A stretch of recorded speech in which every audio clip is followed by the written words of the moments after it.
నమస్తే. సుమన్ టీవీ సగర్వంగా నిర్మిస్తున్నటువంటి కార్యక్రమం పద్మవ్యూహం.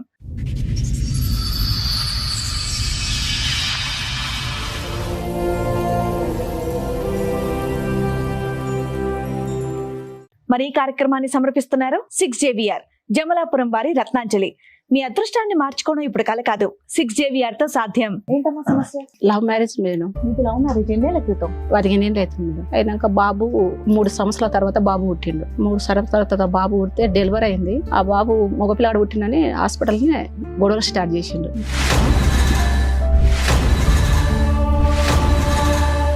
ఆడపిల్ల పుడితే ఇలాంటి గొడవలు అవుతున్నాయని చెప్పేసి విన్నాను. మగ పిల్లాడు పుడితే గొడవలు అయ్యాయా? ఇంకా బాబు పుట్టినాడు లొల్లి చేస్తున్నాడు. లొల్లి చేస్తుంటే ఇంకా మీ ఫ్యామిలీ అట్లా, మాది లవ్ మ్యారేజ్, ఆయన గౌడ్స్ మేము గొల్లలో.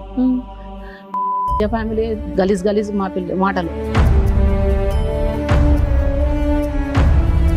బాబు పుట్టిండు, ఇంకా లచ్చాలో చిట్టేసినాం. చిట్టేస్తే వేరే అమ్మతో నా పేరు పెట్టుకొని ఇంక ఈ టార్చర్ పెట్టిండు. మేడం నాకు చిన్నప్పుడు 8 ఏళ్ళ బాబు పాప అప్పుడే పెళ్లి చేసిండ్రు మేడం. నాకు 8 ఏళ్ళ పాప అప్పుడు పెళ్లి చేసిండ్రు. రామంతపురం ఉన్నాక నేను బాబుకి వెళ్తూ బాల్యం బలేకుండిండే. అయితే బాబుకు పానం బాలేదు, మా అన్న దవాఖాన తీసుకువెళ్తున్నా, రా అబ్బా అబ్బా అంటున్నాడు, రా అని అడిగిన. 8 నెలల బాబు అప్పుడు. అంటే నేను రాను, నీ ఇష్టం, నీ పిల్లగాని ఇష్టం, నాకు ఆ పిల్లగాడే పుట్టలే, నాకు తెలియదు. మీరు ఫోన్ చేస్తే మీ ఆయన ఫోన్ లిఫ్ట్ చేస్తాడా? చేస్తాడు మేడం. మాట్లాడతాడా? బూతులే తిడతాడు మేడం. నీ సుమంతిని కో, ఒక కోర్టుకో, నీ లాయర్ కో, నిన్ను ఏం బీకలేరు నన్ను. అసలు మీ మీద అంత కక్ష ఏంటి? ఏమో మేడం, ఒక్కసారి మధ్యలో 7 సంవత్సరాల తర్వాత నైట్ పూట అర్ధరాత్రిలో కోర్టుకి ఎక్కినని అర్ధరాత్రిలో వచ్చిండు. వచ్చి 1 గంటలకు వచ్చి తలుపులను రాయి తీసుకొని పళ్ళగొట్టి గొంతు పట్టనికి వచ్చి తనని చేసుకుని నేనేం సుఖపల్లిస్తాను. మేస్త్రిలో పనిపోయినా, ఇంట్లో పనిపోయినా.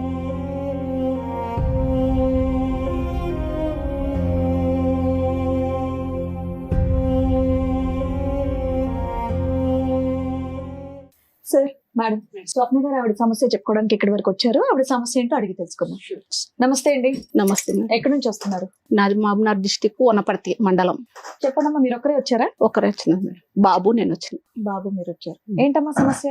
Love marriage madam. మీకు లవ్ మ్యారేజ్ ఎన్నేళ్ల క్రితం? 15 ఏళ్ళు అవుతుంది మేడం. అయినాక బాబు 3 సంవత్సరాల తర్వాత బాబు పుట్టిండు. 3 సంవత్సరాల తర్వాత బాబు పుడితే డెలివరీ అయింది. ఆ బాబు మగపిల్లాడు పుట్టిందని హాస్పిటల్ని గొడవలు స్టార్ట్ చేసిండు. మగపిల్లాడు పుట్టిండు, ఆడపిల్ల కావాలి. అయితే ఆడపిల్ల పుడితే ఇలాంటి గొడవలు అవుతున్నాయని చెప్పేసి విన్నాను. మగ పిల్లాడు పుడితే గొడవలు అయ్యాయా? అయితే నాకు బెడ్ లేదని బెడ్ ఎక్కిచ్చింది మా అమ్మ వాళ్ళు. ఆపరేషన్ అయితే కూడా మా ఏం 1 రూపాయి కట్టించుకోలే, పెట్టియలే. చూడనికి వచ్చి బాబు పుట్టిండు, ఆడపిల్ల పుట్టలేదని వాళ్ళు అలా ఆ అక్క నొలుకొని వచ్చిండు చూడనికే. ఇంకా బాబు పుట్టిన లొల్లి చేస్తున్నాడు. లొల్లి చేస్తుంటే ఇంకా మీ ఫ్యామిలీ అట్లా, మాది లవ్ మ్యారేజ్, ఆయన గౌడ్స్ మేము గొల్లలో. బాబు పుట్టిన లొల్లి చేస్తుంటే ఒక ఆమె ఉండి పేషెంట్లు పక్కలో ఉన్నాయి. మా పాపని తీసుకొని మీ బాబుని మళ్ళా అన్నదా ఎట్లా అని అడిగింది. అడిగితే ఇంకా ఫ్యామిలీ గలీజ్ గలీజ్ మా మాటలు. ఈ రకంగా సెంటరింగ్ పని చేస్తాడు. ఇక్కడనే రామంతాపూర్ లో ఉంటాడు. నేను మిషన్ కుట్టేదాని సెంటరింగ్ మేస్త్రి పనికి పోతుండే. 170 రూపాయలు. ఒక్కడే బాబు, ఒక బాబే. 8 నెలల బాబు అప్పుడు ఇంకా వదిలేసి. సరేమ్మా, 3 ఏళ్ల తర్వాత కదా బాబు పుట్టారన్నారు. 3 ఏళ్ల వరకు మీరు బానే ఉన్నారు, మంచిగా చూసుకున్నారు. బాబు పుట్టిండు, ఇంకా లచ్చాలో చిట్టేసినాం. చిట్టేస్తే వేరే అమ్మతో నా పేరు పెట్టుకొని ఇంక ఈ టార్చర్ పెట్టిండు. ఎప్పుడు పెట్టుకున్నాడు? మీరు కడుపుతో ఉన్నప్పుడు? కడుపుతో అంటే డెలివరీ పోయినా 14 రోజులకే మళ్ళీ ఆపరేషన్ అయింది. బాబు పుట్టినాక 14 రోజులకే నేను మా అమ్మ వాళ్ళ ఇల్లు కూలిపోయింది. మట్టి మిద్దే. అమ్మకు 2 ఆడపిల్లలం, నాన్నకి 2 భార్యలు. ఆయనకు మా తొలత భార్యకు 3 మొగోళ్ళు, 2 ఆడపిల్లలు. అన్నోళ్ళు మారన్నోళ్ళు. అమ్మకు మేము 2 ఆడపిల్లలం. ఇంకా నేను ఇట్లా ప్రేమించి పెళ్లి చేసుకున్నాను. అన్నోళ్ళు పట్టించుకోరు మేడం, ఎవరు పట్టించుకోరు మేడం. ఇంకా మా అక్క ఇల్లు కూలిపోయి అక్కను ఊలిచ్చినాం. ఒప్పించి ఏం చేసుకోలేదు, ఒప్పించి చేసుకోలేదు, ఇంట్లో నుంచి వెళ్ళిపోయి చేసుకున్నాం. యాదగిరి చేసుకున్నాం. ఇంకా మేడం నాకు చిన్నప్పుడు 8 ఏళ్ళ బాబు పాప అప్పుడే పెళ్లి చేసిండ్రు మేడం. పెళ్లి చేస్తే చిన్నప్పుడు 8 ఏళ్ళ పాప అప్పుడు పెళ్లి చేసిండ్రు. భార్య భర్తలు చేస్తే నాకు 8 ఏళ్ల 8 ఏళ్ళ పాప అప్పుడు పెళ్లి చేసిండ్రు. మీకు మాకు చేస్తే నాకు అప్పుడు పెళ్లి అంటే తెలియదు. 8 ఏళ్ళకి ఏం తెలుస్తుందిలేండి, నాకు వినడానికే కొత్తగా విచిత్రంగా ఉంది. అయితే తెలియకపోతే వాళ్ళ భార్య భర్తలు చేస్తే నాకు భయం అయింది. నాకు తెలియదు, నేను వద్దమ్మా అని వదిలేసుకున్నాక నేను ఇంటికి దగ్గరనే ఇడిచిపెట్టిన 3 ఏళ్ల తర్వాత పెద్ద మనిషి అయినా మేడం. 3 ఏళ్ళన్నరకు పెద్ద మనిషి అయినాక మిషన్ నేర్చుకున్నా. అమ్మ దగ్గర ఉండి కూలి పని చేస్తుంటే అప్పుడు ఎంత 25 రూపాయల కూలి. 8 ఏళ్ళ వయసు. పెళ్లి చేసిన వ్యక్తికి ఎంత? మీ భర్తకి, ఫస్ట్ భర్తకి ఎంత ఉంటుందని తెలియదు మేడం. సుమారు పెద్దడా చిన్నడా? పెద్ద ఎన్నే, నాకన్నా పెద్ద ఎన్నే. ఎంతమంది అమ్మా మీరు తోబుట్టువులు? ఎంతమంది మీరు? తోపుట్టులో 2 సార్. ఎందుకు తల్లిదండ్రులు మిగతా వాళ్ళు కూడా 8 సంవత్సరాలు పెళ్లి చేశారా? నీకు ఒక్కదానికి 8 చేశారా? అంటే అప్పుడు కాలంలో చేస్తుంటారు సార్ అందరికి. అబ్బో, ఎంతకాలం అయిందమ్మా ఇప్పుడు మీ అది వయసు? మాది 16, 17 ఏ ఊరు మీది? Mahabubnagar district madam. సరే, చేసి అమ్మా, 30 ఏళ్ళు ఉన్నట్టు సార్ మేడం పెళ్లి. 30 ఏళ్ళ కింద చేసిండ్రు నాకు అవునులే, నీ వయసు అప్పుడు 30 ఏళ్ల క్రితం. Story madam. అమ్మా, ఇంకొకటి తర్వాత ఎలా అమ్మా మీ పరిచయం? ఎలాగా లవ్ స్టోరీ అని అంటున్నారు కదా, మీరు కూడా సెంటరింగ్ పని దగ్గరికి వెళ్ళేవారా? లేదు సార్, మేము చిన్నగుంటపల్లెలో నేను మిషన్ కుట్టుకునేదాన్ని. ఓకే. అయితే అతను అలా కళ్ళు తయారు చేసేది, వాళ్ళ అన్న ఉంటాడు చిన్నగుంటపల్లెలో. అట్లా లవ్ స్టోరీ తెలిసి. సరే, మొదటి పెళ్లి ఏమైనా కళ్ళు అమ్మగారు love వాళ్ళు story. చెప్తున్నావు కదా, చెప్పు మళ్ళీ. చిన్నప్పుడే ఇంకా ఆడ పెళ్లికి చేసుకున్న ఒక 15 రోజులు కూడా కొనలేదు సార్. ఇట్లా భార్య భర్తలు చేసి నాకు తెలియక ఇడిచిపెట్టేసిన వాళ్ళు ఇంకా వద్దనుకుని. మళ్ళీ పంపించండి అని పెద్దవాళ్ళ సమస్యలు రాసేసుకున్నారు, తీసేసుకున్నారు మేడం. సరే, ఇప్పుడు చిన్న పిల్లకే పెళ్లి చేసేసారు. ఈయన లవ్ చేస్తే ఇంట్లో చెప్తే ఆ పెళ్లి కూడా చేసేవాళ్ళు కదా. అయితే మేడం, అయితే మళ్ళీ మా అన్న వాళ్ళు మారన్న వాళ్ళు ఉన్నారు కదా మేడం. నాకు పెళ్ళే వద్దు, నాకు చిన్నప్పుడే పెళ్లి చేసిన, నాకు వద్దని మరసంగా ఉన్నా. అయితే ఒక ఆమె అతనుకు పెళ్ళం విడిచిపెట్టిపోయింది, ఒక పాప ఉందంట. ఇంత ఆ పాపను ఆ బాబు ఆయన చేసుకోవాలని తీసుకొచ్చారు మళ్ళీ సంబంధం. నువ్వు అప్పుడు పెద్దదానివి, పిల్లడు బాబు అవుతాడు కదా. ఆహా, ఇప్పుడు నాకు సంబంధం తీసుకొచ్చిండ్రు, మారు సంబంధం తీసుకొచ్చిండ్రు. ఆయనకు వేరే పాప ఉంది. ఓకే. ఆ పాప ఉన్న ఆయన చేసుకో, ఓకే, నీకు ఇట్లా చిన్నప్పుడు మ్యారేజ్ చేయడానికి రెడీ అయ్యారు. రెడీ అయితే నేనేంది అంటే మా అమ్మ వచ్చే పిల్ల మీద ఉంది, నేను పోయి చేసుకొని నేను జీవితం నాశనం చేసుకోవాలా వద్దనుకొని ఇతను లవ్ చేసి ఈయన చేసుకున్నాను. అన్నయ్య వాళ్ళు ఒప్పుకోకపోతే ఏముందమ్మా, మీ అమ్మ ఒప్పుకొని చేయొచ్చు కదా. అమ్మ ఉడకాలని పాప వెనుక సంబంధం పోయి చేసుకో. మీ అమ్మగారు లాగా రెండో భర్త ఉన్న పిల్లలు ఉన్న అతన్ని చేసుకో అంటే నీ పెట్టిన గర్వమే, నీ బిడ్డ ఎందుకు చేసుకోదు అని. మీ అమ్మ అంతగారంగా సో ఏంటి మేడం? ఏం ఇంకో లేదు మేడం, పని ఇంకో చేసేదాన్ని. సంబంధం వాళ్ళ అన్నయ్య వాళ్ళు తీసుకొస్తున్నారని ఇంకొక సంబంధం ఆల్రెడీ అతనికి పెళ్ళై ఒక పాప ఉందంట. ఇంకోటి అతన్ని తీసుకొస్తున్నారు. చేసుకోమని చెప్తే తిని చేసుకోనని చెప్పి నేను చేసుకోను, నీకు వచ్చే తింటున్నావు, నేను చేసుకోను అని చెప్పి లవ్ చేసిన అతన్ని వీళ్ళు ఇంట్లో యాక్సెప్ట్ చేయాలి. వీళ్ళు చేయలేదు. నేను అంతకు నేను వచ్చి అదరుటున్నా పెళ్లి చేసుకున్నాను మేడం. అమ్మా, ఇప్పుడు వీళ్ళందరూ మళ్ళీ ఇంకొక ప్రయత్నం చేస్తున్నారన్న భయంతో తొందరపడి ఈ పెళ్లి చేసుకున్నావు అవును సార్. అనుకోవచ్చా? అవును లేదంటే సార్. ఇతన్ని ఇష్టపూర్వకంగా మనస్ఫూర్తిగా ప్రేమించి చేసుకున్నావా? ఏం లేదు సార్, మనస్ఫూర్తిగా ఒకప్పుడు మీ చేసుకున్నాను. అమ్మ వాళ్ళు మీ అన్నయ్య వాళ్ళు ఆ బిడ్డ ఉన్నటువంటి ఒక అబ్బాయిని తీసుకొచ్చి నీకు పెళ్లి చేసే ప్రయత్నం చేయకపోతే ఇతన్ని నువ్వు చేసుకునేదానివా కాదా? చేసుకున్నదానే సార్, ఎలాగైనా చేసుకునేదానివా? చేసుకున్నాను, రియల్ గానే లవ్ చేసి పెళ్లి చేసుకున్నావు. చేసుకున్నాయి. అప్పుడు మీ వయసు ఎంత ఉండొచ్చు? అప్పుడు ఉండింటది మేడం, 20 దాటింటది. ఓకే. ఇంకా అక్కడ ఎదురుటిన పెళ్లి చేసుకుని ఇక్కడ రమంతాపూర్ లోనే వెంకరెడ్డి నగర్ లో ఉన్నాం మేడం. అమ్మ, ఇంకొక క్లారిటీ అమ్మ, బాబు పుట్టినందుకు అనేది అక్కడ అతకట్లేదు. బాబు పుట్టినందుకు కాదు, అతను వేరే వ్యవహారం నడిపిస్తున్నాడు కాబట్టి నువ్వు గర్భవతిగా ఉన్నప్పుడే అతను వేరే ఒక వేరే వ్యవహారం ఉండింటది కానీ నాకు తెలియదు సార్, అసలు చూడలే. నువ్వు తెలియదు కానీ బాబు పుట్టినందుకు అతను నిన్ను వదిలి వెళ్ళిపోయాడు అనేది కాదు. లక్షల్లో చిట్టేసినాక ఏమైంది, ఆ చిట్టి పైసలు తీసుకొని మళ్ళీ ఇక్కడ వెళ్ళిపోయిండు. 7 సంవత్సరాలు కనిపించకుండా వెళ్ళిపోయిండు. రమంతాపూర్ లో నన్ను ఒకదాన్ని రూమ్ లో ఇడిచిపెట్టి వెళ్ళిపోయిండు. బాబు పుట్టాక బాబు పుట్టినాక లక్ష్మి 15 రోజులకి ఏమైంది? చిట్టి డబ్బులు తీసుకున్నాడు. మరి ఇన్స్టాల్మెంట్స్ ఎవరు కట్టారు? అంటే పూర్తి అయిపోయింది, చిట్టి అయిపోయినాక ఫైనల్ అయిన చిట్టిని తీసుకొని వెళ్ళిపోయిండు. 7 సంవత్సరాలు వెళ్ళిపోవడానికి కారణం మాకు ఎక్కడ సెట్ అవ్వట్లేదు. వేరే అమ్మాయి నువ్వు అంటే అనగానేమో బాబు పుట్టాడని వేరే అమ్మాయిలో అక్కడ సంబంధం ఉంది, ఆవిడ పట్టుకుని వెళ్ళిపోయాడు. అసలు వేరే అమ్మాయితోనే వెళ్ళిపోయాడని మేము అనుకుంటున్నాం. వేరే అమ్మతోనే వెళ్ళిపోయిండు. వెళ్ళిపోయాడు, నిన్ను వదిలేయాల్సిన అవసరం ఏముంది? Room- ఇష్టపడి పెళ్లి చేసుకున్నాడుగా. రూమ్ లో కిరాయికి ఇడిచిపెట్టి వెళ్ళిపోయిండు మేడం. అదే అదే కారణం మిమ్మల్ని ఎందుకు అడుగుతున్నారమ్మా. వదిలేశారు, మిమ్మల్ని వదిలి ఎందుకు వెళ్ళిపోయారు అని నీకు తెలిసినంత వరకు కారణం ఏమై ఉండొచ్చు బాబు పుట్టడం కాకుండా? బాబు పుట్టడం కాకుండా ఇంకేమన్నా కారణం ఉందా అని ఇంకేం ఏం అయితే మా అమ్మ ఉండే అన్నది, ఎందుకే బాబు పుట్టినని అంటున్నావు, బిడ్డ కావాలని ఎందుకు అట్లా ఇష్టపడుతున్నావు. అయితే 14 రోజులకే కానీ నేను ఊరికి వచ్చిన, హైదరాబాద్కి వచ్చేసిన. అయితే వేరే అమ్మతోనే ఫోన్ చేస్తున్నాడు, మాట్లాడుతున్నాడు. అయితే ఏంది ఈ అమ్మతో ఇప్పుడు మాట్లాడుకుంటూ ఇప్పుడు మాట్లాడుతున్నావు ఎందుకనంటే అప్పుడప్పుడు మా అమ్మని ఇట్లా బట్టి అటుకీలు బట్టి ఇట్లా ఒత్తి గోడకు వచ్చేస్తే 2 ఫన్లు ఇరిగిపోయినాయి మా అమ్మకు. ఇరిగిపోయినాక మా అమ్మ అంటే ఏమన్నది, ఇట్టటోన్ చేసుకొని ఈ కష్టాలు పడుతున్నావు, నన్ను తోలిచిపోను కానీ వస్తే నన్ను పనులు ఇరగొట్టిస్తు అని మా అమ్మ అన్నది. నేను పెద్ద ఆపరేషన్ అయ్యి ఇంకా ఉన్నా కదా, వేసి కడుపు మీద వేసి తొక్కనీకి వచ్చిండు. తొక్కనీకి వస్తే మా అమ్మ నెత్తేసింది పక్కకు. ఇల్లుగాల అంకులు పైనకి ఎక్కించిండు. ఎక్కొచ్చి ఏమి 14 రోజులకి అన్నీ వచ్చింది, నువ్వు కడుపు మీద దొక్కుతున్నావు, నీకు ఇంత తెలియదు, నేను పోలీస్ కంప్లైంట్ ఇస్తాను తిట్టిండు. అంకులు తిట్టితే ఇంకా బంద్ అయ్యిండు. బంద్ అయినాక సామాన్లలో నెత్తేసిండు. నీ వద్దు, నీ పిల్లగాడు వద్దు, నీ వద్దు అని నెత్తేసిండు. సామాన్ తీసి బిసిరిపాటి బయటకి వేస్తే మిషన్ కుడతాం మేడం నేను. ఆ మిషన్ గిట్ల బయటకి వేసిండు. వేస్తే ఇల్లుగాల ఇంట్లో పెట్టి అమ్మల వరకు ఇంకా అది వెళ్ళిపోయినా. ఇంకా మళ్ళా ఏమో ఈయనే ఉన్నాడు, రామంతపూర్లోనే ఉన్నాడు. రామంతపూర్లో ఉన్నాక నేను బాబుకి వెళ్తూ బాల్యం బలేకుండిండే. అయితే బాబుకు పానం బాలేదు, మా అన్న దవాఖాన తీసుకువెళ్తున్నా, రా అబ్బా అంటున్నాడు, రా అని అడిగిన. 8 నెలల బాబు అప్పుడు. అంటే నేను రాను, నీ ఇష్టం, నీ పిల్లగాని ఇష్టం, నాకు ఆ పిల్లగాడే పుట్టలే, నాకు తెలియదు, నాకు ఆ పిల్లగాడే పుట్టలే అని ఇంకా స్టార్ట్ చేసిండు. ఇంకా అట్లా స్టార్ట్ చేసినాక నేను ఏం చేసిన, నీ కాలు మొక్కుతాను, నేను నలుగుట్ల పెళ్లి చేసుకోలే, నన్ను తోలుకొప్ప వచ్చి అంటే నేనైతే మా బాబాయ్ ఉన్నాడు, ఒక అక్క ఉంది, వాళ్ళు ఇచ్చినాం. నలుగురిలో పెళ్లి చేసుకోకపోయినా గుళ్ళో పెళ్లి చేసుకున్నారు. మీ అత్త మామ ఇంటికి వెళ్ళారా? అత్త మామ ఎప్పుడైనా తొలకపోయిండు కానీ అదే ఊళ్ళో అది ఆధార్ కార్డులో దిగుతారు కదా మేడం, తొలకపోయిండు. వాళ్ళ పెద్దమ్మల ఇంటికి తొలకపోయిండు. వాళ్ళ పెద్దమ్మల ఇంటికి తొలకపోతే ఆధార్ కార్డు దించేది మొన్న ఉన్నది, ఈ రోజు దిగలేదు అని అంటే మళ్ళీ తొలుకొని వచ్చిండు.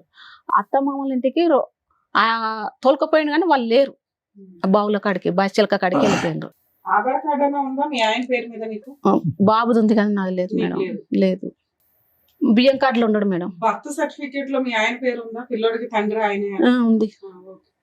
మా బియ్యం కార్డు కూడా మా దగ్గరనే ఉంది. పెళ్లికి ఎవరు లేరా? పెళ్లికి పెద్ద యాదగిరిగుట్టలో చేసుకుంటే వాళ్ళ దోస్తులు ఉన్నారు మేడం. ఫోటోలు ఉన్నాయమ్మా? ఉన్నాయి సార్. కాదు, మీ ఇద్దరు పెళ్లి చేసుకున్నప్పుడు ఫోటోలు ఉన్నాయి, అలా దోస్తులు కూడా ఫోటోలు ఉన్నాయి. ఇంకా వెళ్ళిపోయిండు. 7 సంవత్సరాలు వెళ్ళిపోతే నేను ఆ రూమ్ లోనే ఉన్నా. నేను ఊరికి ముఖం పెట్టుకొని పోను. ఎట్లా మీరు పని చేసుకుంటూ ఉన్నారా? బాబు చిన్నపిల్లగా నేను పని చేయలే. మరి రూమ్ రెంట్ అంటే 10 రోజులు ఉన్నా అట్లనే. పక్కల వేరే వాళ్ళు అంకురు వాళ్ళు ఉంటారు, పల్లెటూరు. ఆ పక్కల మా పక్కల ఉంటారు. ఆ అత్తమ్మ కొడుకు ఇక్కడనే రమంతపూర్లో పనిచేస్తాడు. ఇట్లా మీ మేనగోడలు అంటే తీసుకొచ్చుకొని పెళ్లి చేసుకున్నాడు. ఏంది పాప ఏం తింటది ఇంకా 10 రోజులు అట్లే ఉన్నాడు. వాడు ఇడిచిపెట్టి వెళ్ళిపోయింది, ఎక్కడ పోయిందో తెలియదా అంటే మా అత్తమ్మ కొడుకు వచ్చిండు.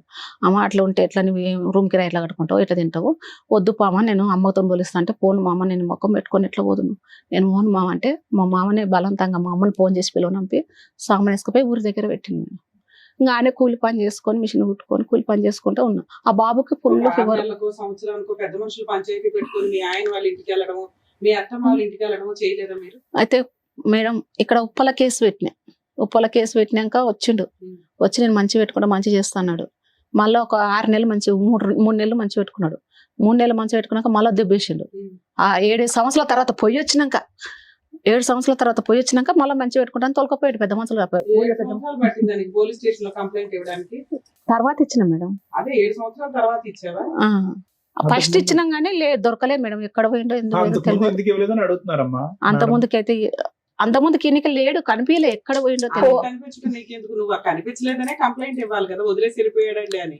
వేరే అమ్మాయితో లేచిపోయాడండి, నన్ను ఎట్లా హింసించాడు, ఇలా బలవంతంగా పెళ్లి చేసుకున్నాడు. ఏడు ఉన్నాడో తెలుసుకుంటే మేము ఇస్తాం కంప్లైంట్ అని అన్నారు మేడం ఉప్పల స్టేషన్ లో. మీ ఆయన ఎక్కడున్నాడో తెలిసిన తర్వాత ఒక 7 ఏళ్ళకి కంప్లైంట్ ఇచ్చావు, ఈయన వచ్చాడు బాగా చూసుకుంటాను అన్నాడు, కేసుకి భయపడి. ఒక 6 నెలలు బాగున్నాడు. తర్వాత ఏమైంది? మళ్ళీ తర్వాత ఏం చేసిండు, మళ్ళీ ఇలా కొట్టిండు. అమ్మ వాళ్ళ ఇంటికి పుల్లగా ఫీవర్ వస్తుంది ప్రతిసారి. ఎవరితో లేచిపోయాడు కదా, అమ్మాయి ఏమైంది? ఇప్పుడే తర్వాతనే ఉంది మేడం. వాళ్ళిద్దరు ఉంటున్నారు. ఇప్పుడు ఉన్నాడు, ఒక 6 నెలలు ఉన్నాడు. మళ్ళీ వచ్చి అటు ఇటు వెళ్తూ వచ్చేవాడు. లేదు మేడం, ఆయన వేరే అమ్మ తీసుకుపోయిందంటే అస్సలుకి రాలేదు మేడం, అస్సలుకి రాలేదు. ఆమె తీసుకొని పోయిందంటే నా తోనికి రాలే. కేసు పెట్టినప్పుడు ఏమైంది, ఉప్పల కేసు పెట్టినప్పుడు వచ్చి నేను మంచి పెట్టుకుంటా మంచి చేస్తాడు కానీ రాలే. మళ్ళీ సామాన్ వేసుకొని వస్తా ఉన్నపటిలో కిరాయికి ఉంటాము అని చెప్పిండు కానీ రాలే. ఆమెతోనే ఉండడు, రాలే. మేము పోలే ఉడకంగా. మళ్ళీ గోపాలపేటలో పెట్టినాం. గోపాలపేటలో కేసు పెడితే ఏం చేసిండంటే మంచి పెట్టుకుంటా మంచి చేస్తున్నాడు. మా మామ పేరు మీద ఆస్తులు భూములు అన్నీ ఉన్నాయన్నమాట. అయితే నేను కేసు పెట్టినని చెప్పి పెద్దయిన భాగం పెద్ద ఆయన తీసుకోండి, నడిపైన భాగం నడిపైన తీసుకోండి, ఈయనకు వచ్చిన భాగం దీనికి ఇవ్వదు ఏ గొల్లలో పిల్లని చేసుకున్నాడో ఆ పిల్లగాడు నాకు కుట్టలే అని చెప్పి ఆ అక్కకు తనకు వచ్చిన భాగం అక్క పేరు మీద ఎంత చేసిండు. భాగం వచ్చింది? 3 ఎకరాల 2 ఎకరాల 5 ఎకరాల 30 కుంటలు ఉంటుంది ఈయన మేడం. భాగం కింద. ఆహా, అందరు కలిసి ఈయన భాగం ఎంత? ఎకరన్నర. ఎకరన్నర వచ్చింది. ఆ ఎకరన్నర వేరే వాళ్ళకి ఇచ్చేస్తున్నాడు అనేది ఇప్పుడు నీ భయం. ఇచ్చేసాడా ఇంకా ఇవ్వాలా? ఏం లేదు, చేసిండు అయిపోయింది మేడం. వేరే వాళ్ళకి చేసేసి చేసిండు. మళ్ళా ఊళ్ళో ఉన్నప్పటిలో కేసు పెట్టినాం. పెద్ద మనుషులు వచ్చిండ్రు. పెద్ద మనుషులు వచ్చినాక కోర్టుకి పెడితే సమస్య తీరుతుంది అని చెప్పి కోర్టుకి పెట్టినాం. ఆ లాయర్ ఏం చేస్తలేడు మేడం. Partition suit వేశారా? ఏం కేసు వేశారు? మెయింటెనింగ్ కేసు వేసినాం. Maintenance వేశారా? మెయింటెనింగ్ కేసు వేసినాక మెయింటెనింగ్ కేసు చూడక ఆ భార్యనే నెలకు పిల్లగానికి 3,000 తనకు 3,000 అని వచ్చింది. కానీ ₹1 అయితే ఇంతవరకు ఇవ్వలే నాకు. ఇవ్వకుండా ఉన్నాక మళ్ళీ కోర్టుకు నేను రోజు ఎప్పుడు పోతున్నా నమస్కారం పెడతాను. 3 తారీఖు 2 తారీఖు పోతున్నా వస్తున్నా. వాళ్ళు లాయర్ని పెట్టుకున్నారు. ఇంతవరకు ఆ లాయర్ చూడక ఏం కాలే. ఎప్పుడు కరోనా రాకతలుగా 3 నెలల నుంచి చేసిన. ఇప్పుడు 6 సంవత్సరాలు 7 సంవత్సరాలు కావాలి, ఏం కాలేదు. ఇక్కడ పోతే నాకు న్యాయం జరుగుతుందని వచ్చిన మేడం. ఇదంతా కూడా ఈ పోరాటం అంతా ఒంటరి పోరాటమేనమ్మా? ఎవరు లేరు నీకు తోడు గాని, స్నేహితుడు తోడు గాని, నువ్వు ఎవరు నీ లేరు. కొడుకు తిరగటమే. తోడు అంటే బాగా వచ్చిండు. బాగా వస్తే బాగా అలవాటు. ఊళ్ళో పెద్ద మనుషులు వస్తే వాళ్ళ ఇద్దరు రోజు మంచిగా జంటగా ఉంటారు. రికార్డింగ్ పెడతారు నాకు. కాదు, ఇద్దరు ఫోటో దిగుతారు, పెడతారు. అది కాదు రికార్డింగ్ ఫోటోలు అవన్నీ కాదు. నేను అనేది ఏంటంటే ఒక్కసారి మీ అన్నయ్యని గాని మీ అమ్మని గాని ఒకసారి అభ్యర్థించుకోలేకపోయావు, అమ్మ నా పరిస్థితి ఇలా ఉంది, అమ్మాయి నన్ను ఏమంటది, కనికరించండి, చేసిన తప్పు అయిపోయింది, కొడుకుతో ఉన్నానని చెప్పి వాళ్ళకి ప్రాధాయపడితే కనుక వాళ్ళు వస్తారేమో. అన్నని అడిగిన ఊళ్ళో పెద్ద మనిషి అన్ననే పంచాలు గించాలు దింపనీకి సర్పంచ్ అన్న, నన్ను అయితే నా పరిస్థితి ఇట్లా ఉంది, నేను తప్పో చెప్పో చేసిన, ఇట్లా రాండి పెద్ద మనుషుల్లో పోలీస్ స్టేషన్ కాడికి వచ్చి మాట్లాడేది అంటే నేను రాను, అవసరం లేదు. ఎందుకు పరుగు పోయిందనా వాళ్ళకి? మాకు పరువు పోయింది, మాకు అవసరం లేదు. పెళ్లికి పరుగు పోదు కానీ ఈ పెళ్లికి అయితే పరుగు పోయింది, నాకు అవసరం లేదు. నీ ఊళ్ళోనే ఉండకు, మాకు ఇకారం అవుతుంది. మీ అమ్మ ఉందమ్మా? బతికే ఉందా? అమ్మ బతికే ఉంది. మీ నాన్న? నాన్న లేదు, చనిపోయాడు. చిన్నప్పుడే చనిపోయాడు. నీ పెళ్లికి ముందే చనిపోయాడు? మొదటి పెళ్లికి ముందే చనిపోయాడు. అప్పటి నుంచి నాన్న లేదు. ఏదన్నా నీకు పెద్ద దిక్కు మీ అన్న మీ అమ్మ? అమ్మ అన్నోళ్ళు 3 ఉన్నారు కానీ మారన్నోళ్ళు సార్ పట్టించుకోరు. అక్క ఒక్కతుంది. అక్క నువ్వులని ఇచ్చినావు, ఆమెకు 2 మగ పిల్లలు. వాళ్ళు వస్తే వాళ్ళకు మున్నం పెడతాడు. మీ అమ్మలు అని చెప్పి మీ అక్కలు అని చెప్పి మీకు బోర్డు అంతా ఆర్డర్ వచ్చింది, ఎవిడెన్స్ ప్రొసీడింగ్స్ ప్రాపర్ గా ఉన్నాయి, 6 ఏళ్ళు కోర్టులో నడుస్తుంది. ఇక్కడ ఇమీడియట్ గా మేము ఏం చేయాలని మీరు అనుకుంటున్నారు? మేడం నాకు ఏదైనా అన్యాయం కాకుండా కాలేదు మేడం. ఇద్దరు భార్యగా భర్తలు మేము కలిసి ఉండాలి మేడం. 10 ఏళ్ల తర్వాత ఏం చేస్తాం? 15 ఏళ్ళు ఇంకా అది ఎంతకాలం అయిందమ్మా? అసలు మాట్లాడుకోక ఎంతకాలం అయింది? మాట్లాడుకోక 12 ఏళ్ళు అవుతుంది. 12 ఏళ్ళు బట్టి మీ బావతో కాపురం చేసిన దానికంటే ఆ అమ్మాయితో కాపురం చేసింది ఎక్కువ అతను. అవునా? వేరే ఆవిడతో ఉన్నాడు అప్పటి నుంచి. ఇంకేమన్నా కోరుకుంటున్నారమ్మా మీరు? ఏదన్నా భార్య భర్తలు మేము కలిసి ఉండాలి, నా బాబుకి తండ్రి కావాలని ఉంది సార్. కానీ సూర్యుడు అటు ఉదయించి ఇటు అస్తమించేసాడమ్మా. అంత లేట్ అయింది, 12 సంవత్సరాలు అయింది. అప్పటి ఉంటేనే నేను ఇక్కడ ఇచ్చిన మేడం, ఇవ్వాలని ప్రయత్నిస్తున్నాను. ఎట్లా ఇవ్వాలో తెలియదు, నాకు చదువుకోలేదు కదా మేడం. మీరే ఏమైనా న్యాయం చేయాలని వచ్చిన మేడం. ఇప్పుడు మీ ఏజ్ ఎంత అండి? 37 ఉంటుంది. 37. బాబుకి ఎంతమ్మా వయసు?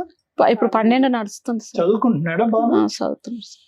అంటే న్యాయం అంటే ఇప్పుడు రకరకాల న్యాయాలమ్మా. ఇప్పుడు మీరు వెళ్ళని చోట అయితే ఏది లేదు, పోలీస్ స్టేషన్కి వెళ్ళారు, కోర్టుకి వెళ్ళారు, అన్ని వెళ్ళారు, 12 సంవత్సరాలు వెయిట్ చేశారు. అండ్ నాకున్న ఆలోచన అనుమానం ఏంటంటే అతను మీ దగ్గరికి ఎందుకు రావాలి? మీరు అతను ఎక్కడున్నాడో అక్కడికి వెళ్ళడానికి అవకాశం లేదా? తెలియదు ఎక్కడుంటాడో. ప్రతిసారి ఊరు ఇల్లు అన్ని మార్చుకుంటూ పోతూ ఉంటాడా? మార్చుతుంటాడు, ఉంటుంటాడు. మేము వస్తున్నాం అనే వరకు ఎక్కడ తాళాలు వేసి వెళ్ళిపోతాడు. అతనికైనా తెలుస్తుంది పట్టుకుంటూ వెళ్తే సార్. అక్కడ రమంతాపూర్ లో ఉండడం కదా సార్, మేము ఇన్ని దినాలు అక్కడ 5 ఏళ్ళు ఉన్నాం కదా సార్. అక్కడ మేము మీ స్వప్నం వస్తుంది అనే వరకు రూమ్ తాళం వేస్తాడు, వెళ్ళిపోతాడు. ఇప్పుడు ఉంచుకున్న ఆవిడతో ఉంటున్నాడు అతను? ఆమెకు భర్త చనిపోయింది మేడం. 2 ఒక కొడుకు ఒక బిడ్డ. ఆ భర్త చనిపోయిన దగ్గర ఉంటున్నాడా లేదా మేడం అడిగారు. ఆమెతో తెలుసు మేడం. పోతాం కదా మేడం నేను. ఇప్పుడు పక్కలో ఎవరైనా ఫోన్ నేను పోతున్నాను, మీ స్వప్నం వచ్చిందన్న వరకు ఎక్కడ మాయమవుతున్నాడు. ఆ తాళాలు వేస్తారు, ఎక్కడ ఉంటాడు. వాళ్ళ పిల్లలు హాస్టల్ వేసిండ్రు మేడం, పెద్దగా ఉన్నారు పిల్లలు.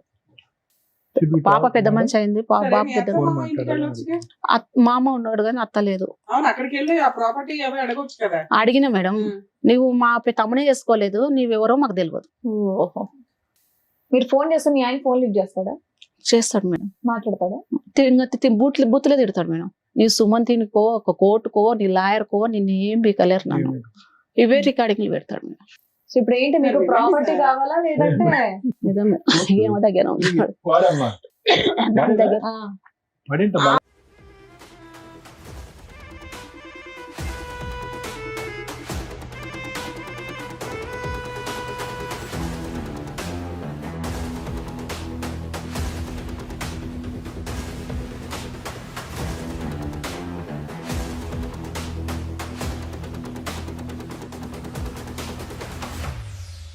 ఇది మీ పెళ్లి ఫోటో అమ్మా? ఆ. అది కూడా కరెక్ట్ ఫోటో ఫ్రేమ్? పోయినలే సార్, ఉన్నాయి కానీ కోర్టుకి కోర్టులో ఎట్టినాం సార్. వేస్తారు కదా. ఓ ఐసీ, ఓకే ఓకే. అన్ని ఆడ ఉన్నాయి సార్. బాబుతో ఉన్న మధ్యలో వచ్చి ఫోన్ లో మాట్లాడటం, ఏదైనా ఏం- స్కూల్ దగ్గరికి వెళ్ళి కలవటం, ఏం ఏది ఏం ప్రయత్నం లేదు, చేయడం? ఏం లేదు. అసలు నీ మీద అంత కక్ష ఏంటి? ఏమో మేడం, ఒక్కసారి మధ్యలో 7 సంవత్సరాల తర్వాత నైట్ పూట అర్ధరాత్రిలో కోర్టుకి ఎట్టినని అర్ధరాత్రిలో వచ్చిండు. వచ్చి 1 గంటలకు వచ్చి తలుపులను రాయి తీసుకొని పళ్ళగొట్టి గొంతు పట్టనికి వచ్చిండు. పక్కన ఉన్న వాళ్ళు వచ్చి ఇడిపించిండు మేడం. అమ్మ, ఈ అమ్మాయి ఎవరమ్మా? అలా బిడ్డ ఆవిడ కూతురా? ఆ, మొదటి భర్త కూతురు. ఆ. అలా ఆయన చనిపోయినట సార్. ఆ, బాగా తిరిగినట్టున్నారు కదా గుళ్ళు గోపురాలు అన్ని. ఇంకేముంది 12 సంవత్సరాలు మొత్తం అన్ని కథలు నడుచుంటాయి. సరేనమ్మా. ఇప్పుడు మీ ఆయనతో నువ్వు కలిసి ఉండాలనుకుంటున్నారా మీరు? ఏమన్నా చూడండి మేడం, ఎలా ఇట్లా అవుతుందమ్మా? అది ఎలా అవుతుంది చెప్పండి? 12 ఏళ్ళు మీరు దూరంగా ఉండి సడన్ గా ఇక్కడికి బాబు వచ్చేసి కన్నా ఏదన్నా నన్ను మా న్యాయం ఆయన్ని కావాలి కలపండి, మా బాబు తండ్రిని జరిగే ఇవ్వండి, మాటలు ఎలా మాట్లాడండి చెప్పండి? అమ్మా, జరిగేవి ఆవిడ మాట్లాడండి. అడుగుతున్నది న్యాయం. న్యాయం అడుగుతున్నా మేడం, అట్లరన్నా చేయండి మేడం. బాబుకి ఏదన్నా కావాలి కదా. ఏదైనా మెయింటెనెన్స్ కావాలి, కోర్టు నుంచి వచ్చినా రావట్లేదు అంటున్నారు మీరు. కోర్టు నుండి వచ్చినా వస్తుంది, రాలేదు మేడం. అక్క పేరు మీద పాప ఉన్న భూమి ప్లాట్లు అన్ని ఆమె పేరు మీద చేసింది. సరే, మీరైతే చెప్పారు కాబట్టి మరి ఇప్పుడు డాక్టర్ గారు, అడ్వకేట్ మేడం ఏం చెప్తారో ఉందా సార్?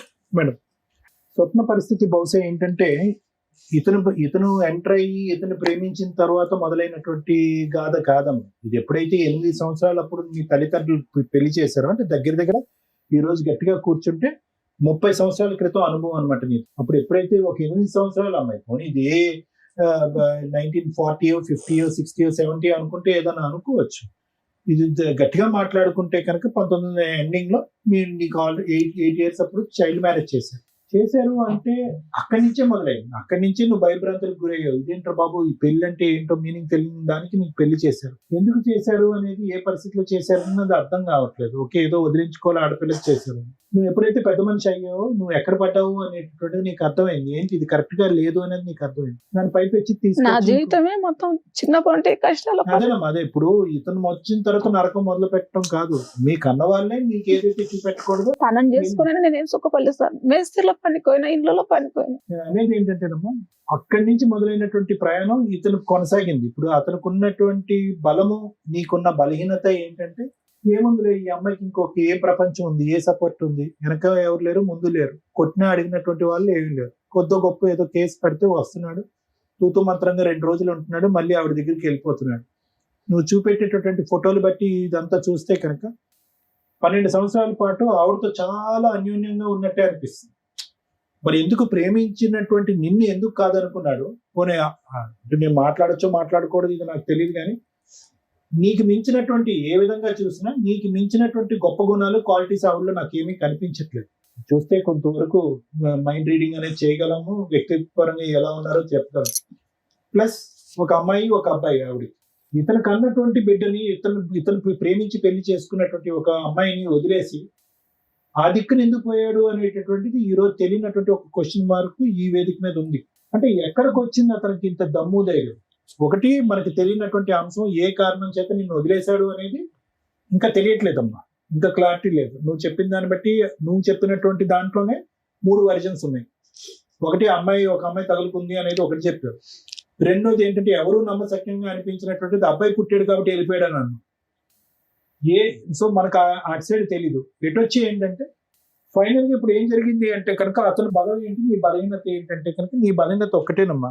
అప్పుడు పెళ్లి చేసి నీకు దగ్గరుండి పెళ్లి చేసినటువంటి వాళ్ళు కూడా నీకు సరైనటువంటి సంబంధం తీసుకురాలేదు. తర్వాత ఒక బిడ్డను ఉన్నటువంటి ఒక తండ్రిని తీసుకొచ్చి మళ్ళీ పెళ్లి చేయబోయారు. దానికి భయభ్రాంతులు గురయ్యి, అమ్మో ఈ అరేంజ్డ్ మ్యారేజ్లతో ఇదేం తంత్ర దేవుడా అని చెప్పి నేను లవ్ చేసినటువంటి వ్యక్తిని, నీకున్నటువంటి కొద్దిపాటి బ్రెయిన్, అప్పుడు నీ వయసు ఎంత ఉంటుందమ్మా?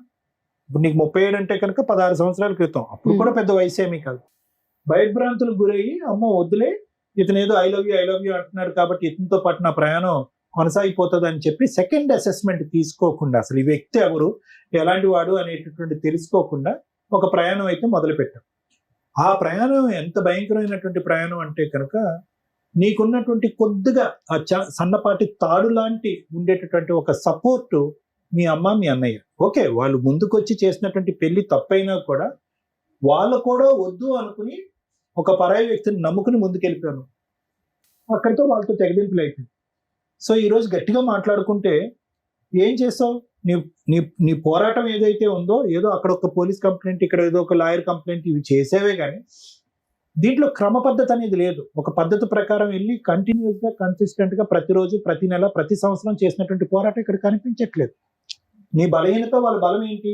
నీకు సపోర్ట్ లేకపోవటం, నీకు సపోర్ట్ లేదు అనే ఆలోచనతో వాళ్ళు దర్జాగా వాళ్ళు బహిరంగంగా ఉండటం, నువ్వు ఫోన్ చేసినప్పుడల్లా నేను నానా బూతులు తిట్టి నేను భయపెట్టడం. ఈ పోరాటం ఎందుకు లేదు అంటే కనుక నీకు చెప్పే వాళ్ళు ఎవరు లేరు. అమ్మ ఈ కేసు అయ్యమ్మా, ఈ విధంగా అయ్యమ్మా, ఈ కేసు ఇక్కడితో వదిలేయద్దు, అప్పుడే చేతులు ఎత్తేయద్దు అని చెప్పి. ఇప్పుడు ఏమైంది? ఇక్కడ కూర్చోపెట్టి నిన్న లాయర్ మేడం అడిగితే ఏం కావాలమ్మా, నువ్వు ఏం కోరుకుని వచ్చావు, ఏం కోరుకుంటున్నావు కూడా నీకు అర్థం కావట్లేదు. ఎందుకంటే ఈ పోరాటం అంతా కూడా శూన్యంలోకి వెళ్ళిపోయింది. 12 సంవత్సరాల పాటు ఒక చీకటిలోకి వెళ్ళిపోయింది, ఒక శూన్యంలోకి వెళ్ళిపోయింది. నీ మనసు ఏం కోరుకుంటుందో నీకు తెలియదు. అంటే ఆస్తిపరమైనటువంటిదా, ఆర్థిక పరమైనదా, కొడుకు భవిష్యత్తు, మెయింటెనెన్స్, కానీ అవన్నీ ఏం అడగకుండా ఫైనల్ గా ఫస్ట్ ఏమంటున్నావు, నా మొగుడు నాకు కావాలని అంటున్నాను. ఎందుకు వస్తాడు అలాంటి మొగుడు? ఎన్ని రోజులు ఉంటాడు? వస్తే కనుక నిన్ను ఏం ఉద్ధరిస్తాడు? నిన్ను చావగొట్టకుండా ఇంట్లోంచి బయటకు వెళ్తాడు. సో అడగవలసినటువంటివి అడగటం బెటర్, జరిగేటటువంటి జరగటం బెటర్. ఎందుకంటే అతను వస్తే కనుక నీకు, నీ కొడుక్కి ఇంకా అశాంతి, అసంతోషమే కానీ లాభం అంటూ ఏమీ ఉండదు. ఇది జాగ్రత్తగా గుర్తుపెట్టుకొస్తాం. సో ఇక్కడ జరిగింది ఏంటంటే, ఎవరు లేదు, మా అన్నయ్య కూడా మాట్లాడలేదు, మా అమ్మగారు కూడా నన్ను దూరం చేశారు అని అంటున్నారు. అమ్మ ఎందుకు దూరం చేసిందో మనకు అర్థం కావట్లేదు. అన్నయ్య ఎందుకు దూరం పెట్టాడు, ముగ్గురు అన్నయ్యలో ఎందుకు దూరం పెట్టారన్నది అర్థం కావట్లేదు. ప్రేమించి పెళ్లి చేసుకున్నటువంటి భర్త నువ్వు వద్దు అనుకుని నీకంటే తక్కువ లెవెల్లో ఉన్నటువంటి అమ్మాయి దగ్గరికి వెళ్ళిపోయి ఎందుకు 12 సంవత్సరాల పాటు సాఫీగా కాపురం చేస్తున్నాడో అర్థం కావట్లేదు.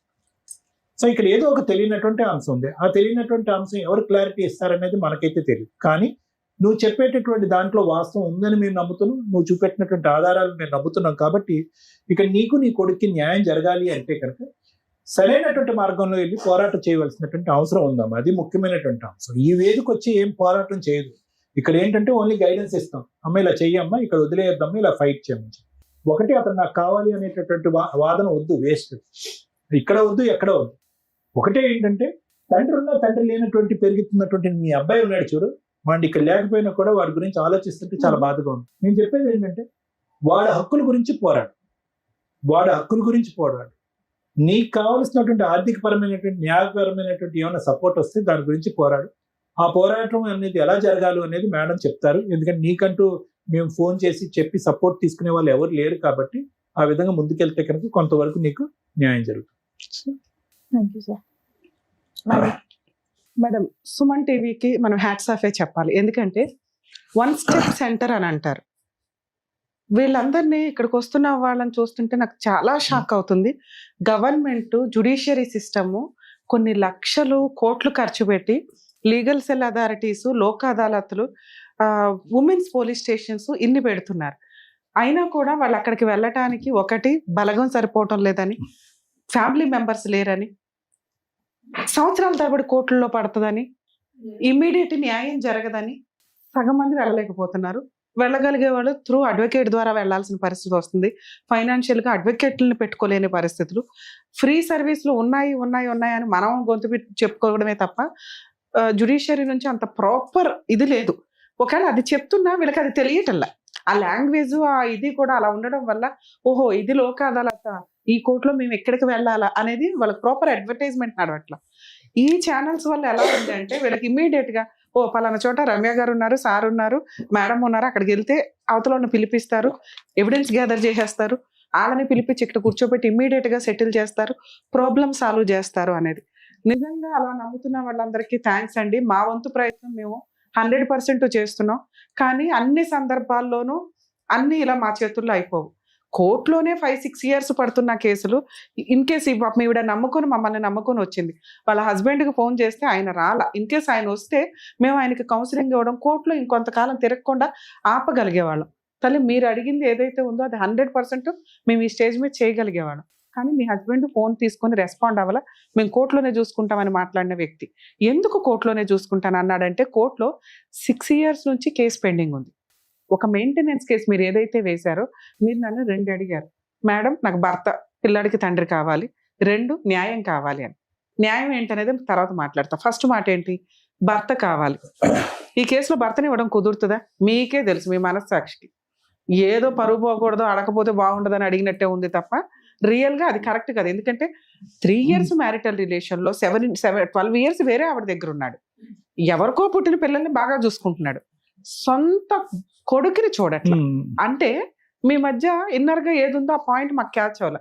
మీరు చెప్పిన రీజన్ మగపిల్లడు పుట్టాడు కాబట్టి వదిలేసామని భూప్రపంచంలో ఏ మగాడు ఏ కుటుంబం అన్నారు. ఆడపిల్ల పుట్టిందని వదిలేసే బ్యాచ్లు విన్నాము. సరే వరసగా మగపిల్లలు పుడుతుంటే అబ్బా మగపిల్లలేనా అని అంటారే తప్ప మగపిల్లడు పుట్టాడు కాబట్టి ఈ అమ్మాయి నాకు వద్దు అనే సీన్ ఉండదు మేడం. Recording madam. అది వంక వినండి, అది కరెక్ట్ కాదు.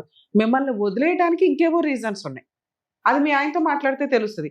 కానీ మీరు వినిపించిన ఆ రికార్డులు ఆ బూతులు విని చెవులు పగిలిపోయాడు డడ్డ అని. అయ్యో బాబా మా వల్ల కదా, అసలు మేము వింటే కూడా మా ఆడియన్స్ యాక్సెప్ట్ చేయరు. మీరే ఇంత పర్ఫెక్ట్ ఉంటారు, ఆ బూతులు మీరు వినటం అవసరమా? సో కాబట్టి అందుకని మేము వినలేదమ్మా. ఆయనతో మాట్లాడాలి అన్నా కూడా ఏ బూతులు పంచాయతీ మాట్లాడతాడో మా గుడ్ విల్ డ్యామేజ్ చేసుకున్నట్టు లెక్క. నీ పవర్ ఏంటో నీకు తెలియజేస్తా, నీ హక్కులు ఏంటో నీకు తెలియజేస్తా. ఎందుకంటే మీకు కొంచెం బూస్టప్ కావాలి, మీకు ధైర్యం కావాలి. మిమ్మల్ని వదిలేయడానికి రీజన్ మాకు దొరకలా, కానీ వదిలేశాక ఆయన మాట్లాడిన బూతులు, మిమ్మల్ని తిడుతున్న విధానం, మిమ్మల్ని ఎంత నీచంగా మాట్లాడుతున్నాడంటే అవి ఎక్కువగా ఉన్నాయి. అప్పుడు అవి ఎంటర్టైన్ చేయకూడదు. మీరు ఎందుకు వినాలి ఆ బూతులు? ఆయన సక్సెస్ అవుతున్నాడు కదా అమ్మ. రికార్డింగే నీ ఫోన్కి ఎందుకు రావాలి? బ్లాక్ చేయడం నీకు తెలియదా? ఎందుకు వినాలా? ఎందుకంటే ఆయన మీద నువ్వు వేసిన కేసులు రెండే. ఒకటి పోలీస్ స్టేషన్ కంప్లైంట్ ఇచ్చావు, అది నడుస్తుంది, నీకు అది ఫ్రీ సర్వీస్. సగం వరకు పోలీసులు ఉంటారు, మిగతా సగం పబ్లిక్ ప్రాసిక్యూటర్ ఉంటారు. నువ్వు ఒక అడ్వకేట్ ని పెట్టుకుని వేసిన case maintenance case. DVC case వేసావా? గృహహింస చట్టం 3 కేసులు వేసావు. మెయింటెనెన్స్ కేసు వేసిన భూమి గురించి పిల్లగానికి మా తాతల ఆస్తి కావాలని. అసలు యాక్చువల్ గా డొమెస్టిక్ వైలెన్స్ కేసు ఏదైతే ఉందో ఆ డివిసి కేసులోనే ఇవన్నీ కలిపి వేసుకోవచ్చు. కోర్టు చుట్టూ తిరిగి ఆస్తికి వస్తుంది. అసలు వాళ్ళకు డబ్బులు ఉన్నాయి, మాకు డబ్బులు లేవు మేడం. వాళ్ళకి లంచాలు ఇయనికే తిరిగి పోవాలి, నమస్కారం చేయాలి, రావాలి, రూపు పోవాలి, నమస్కారం చేయాలి. ఒక్కనాడు వాళ్ళ నిలవని చిన్నళ్ళు గారు సార్ మేడం మస్తు తిరిగి వేసుకోవచ్చు పోతుంది. ఒక్కదానే తిరగాలి, పోరాటం. బాబుకి వెళ్తే బాగుండదు, ఆ బాబు కొడుకు మనకి ఇన్ని రాళ్ళు వచ్చినాయి, అబ్బా వేరేనే వాసింది. నువ్వు ఇప్పుడు పనికి వెళ్తున్నావమ్మా? పనికి వెళ్తా. సరే, అదే మేడం చెప్తున్నారు మార్గం వినండి.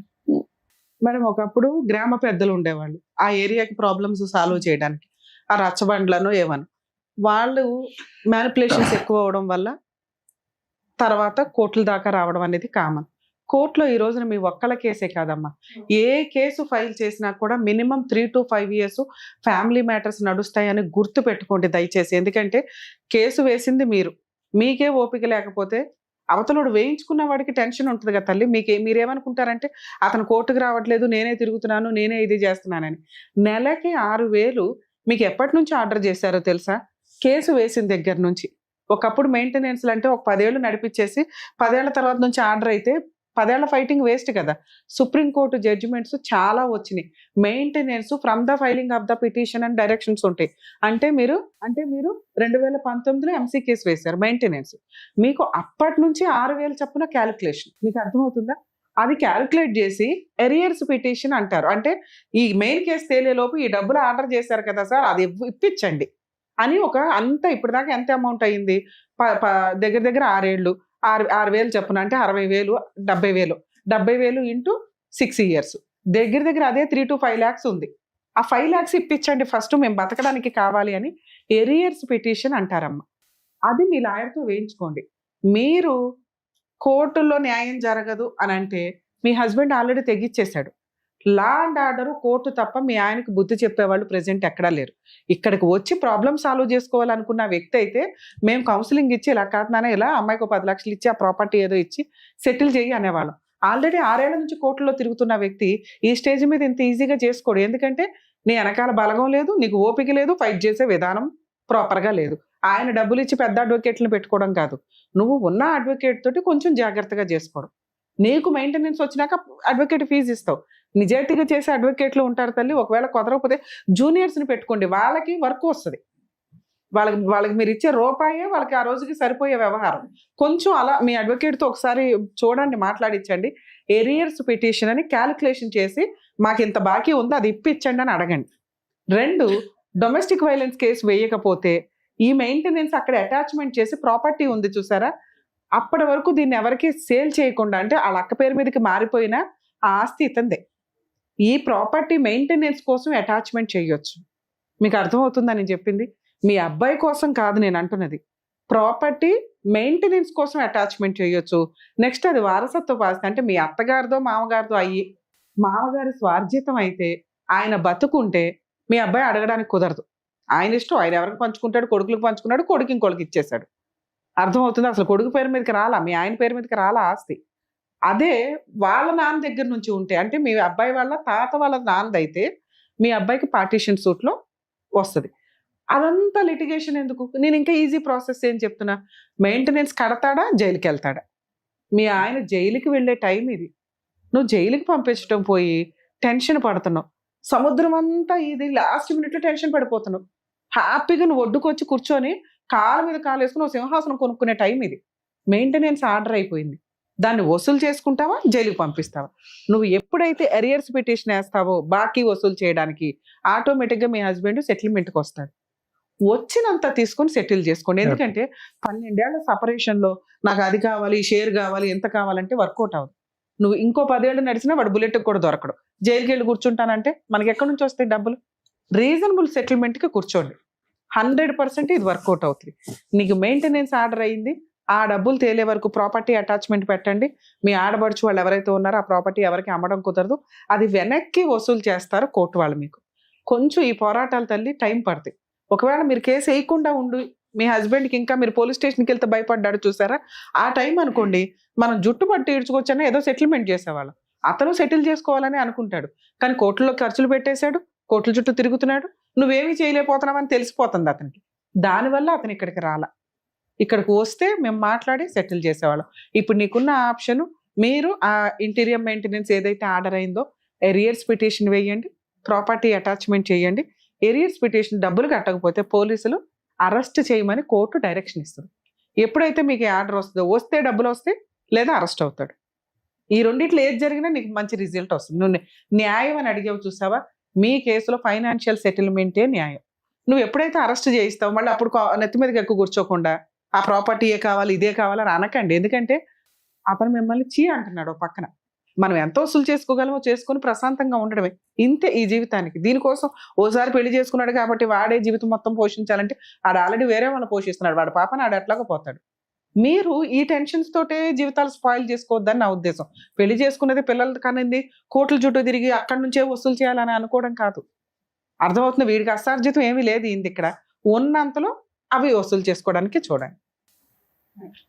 ఏంటి అర్థమైంది కదా ఏం చేయాలనేది. మేబీ మీరు లీగల్ సపోర్ట్ కోసం మేబీ వచ్చి ఉండొచ్చండి. ఒకవేళ అతను పిలిచి సెటిల్ చేయడం ఒకటి, లేదా రమ్య గారు ఏమైనా సర్వీస్లోకి వస్తారా అక్కడికి అని. మీరు చెప్పే వనపర్తి దాకా ఇక్కడ నుంచి రావడం కుదరదండి. మీ అడ్వకేట్ ఆల్రెడీ మీకు ఒక రిజల్ట్ చూపించారు. దాన్ని ఇప్పుడు నేను చెప్పిన ఎరియర్స్ గవర్నమెంట్ లాయర్లు ఉడుకున్నారన్నారు మేడం. అయితే నాకు ఈ లాయర్ ఏమంటాడు, మా లాయర్ ఏమంటున్నాడు, ఈ మొత్తాన్ని తీసేసుకో, ఓకే నాకు చేత కాదు ఏం కాదు. అయితే గవర్నమెంట్ లాయర్ కేసుకున్నారు. గవర్నమెంట్ లాయర్ని అడిగిన, నువ్వు అక్కడ పెట్టినావు ఇక్కడ మేము తీసుకోమంటున్నారు. ఎక్కడ పెట్టారు? అదే లాయర్ కి పెట్టినా కదా మేడం, గవర్నమెంట్ లాయర్. నీకు అది చెప్తా. ఒకవేళ మీకు గవర్నమెంట్ లాయర్ని పెట్టుకోవాలనుకుంటే ఫస్ట్ మీ అడ్వకేట్ దగ్గర నుంచి ఎన్ఓసి తీసుకోండి వకాలత్ మీద. అది తీసుకున్నాక నెక్స్ట్ డేట్ అయితే ఎప్పుడైతే ఉంటుందో జడ్జి గారికి చెప్పండి, అయ్యా మా అడ్వకేట్ చేసినంత చేశారు, నేను ఫీజులు ఇచ్చుకోలేకపోతున్నా, నాకు గవర్నమెంట్ లాయర్ని పెట్టండి అని. కోర్టు అక్కడున్న వాళ్ళని అపాయింట్ చేస్తారు, కోర్టు వాళ్ళు ఇచ్చుకుంటారు ఫీజు వాళ్ళకి, మీకు ఫ్రీ సర్వీస్ నడుస్తుంది. లీగల్ సెల్ అథారిటీ పర్సన్స్ ఉన్నారమ్మా అక్కడ. మీరు జడ్జి గారిని అడగండి, అపాయింట్ చేస్తారు. ఒకవేళ అలా ఎవరిని అపాయింట్ చేయకపోతే మాకు ఒకసారి ఇన్ఫార్మ్ చేయండి, మీరు డైరెక్టర్ని కలిస్తే నేను ఆ రిప్రజెంటేటివ్ నెంబర్ మీకు ఫార్వర్డ్ చేయిస్తాను. మీరు జడ్జిని అడగండి, జడ్జి గారు గవర్నమెంట్ లాయర్ని అపాయింట్ చేయకపోతే మాకు ఒకసారి కాంటాక్ట్ అవ్వండి. ఓకేనమ్మా. మీరే చేస్తారని అనుకున్నాం. అదే చెప్తున్నారు కదా, ఆ పద్ధతి చెప్తున్నారు కదా, చేస్తాం. అది మీరు దాని తగ్గట్టుగా వాళ్ళని పిలిచి అన్నదమ్ములను వాళ్ళని పిలిచి ఇక్కడనే ఏమన్నా చేస్తారని అక్కడ తిరిగి తిరిగి నాకైతే బాగా ఇంతసేపు నేనేం ఎక్స్ప్లెయిన్ చేశాను మీకు. 6 ఏళ్ళు ముదిరిపోయిన కేసు ఇక్కడికి వచ్చి 1 డేలో ఎవరు సెటిల్మెంట్ చేసుకోరు. మేము ఫోన్ చేసినా వాళ్ళు రెస్పాండ్ అవ్వాలి, మేము కోర్టులోనే చూసుకుంటాం అన్నారు. అలాంటి వాళ్ళని బెదిరించేసి లాక్కొచ్చి మేము చెయ్యం తల్లి. వాళ్ళకి ఎక్కడ ఏముందంటే ఆమెకు ఎవరు సపోర్ట్ లేరు, ఏం చేసుకుంటూ స్ట్రాంగ్ గా ఉంది, లీగల్ ఆర్డర్ వచ్చింది, ఆర్డర్ ఇంప్లిమెంట్ చేయించుకోండి చాలు.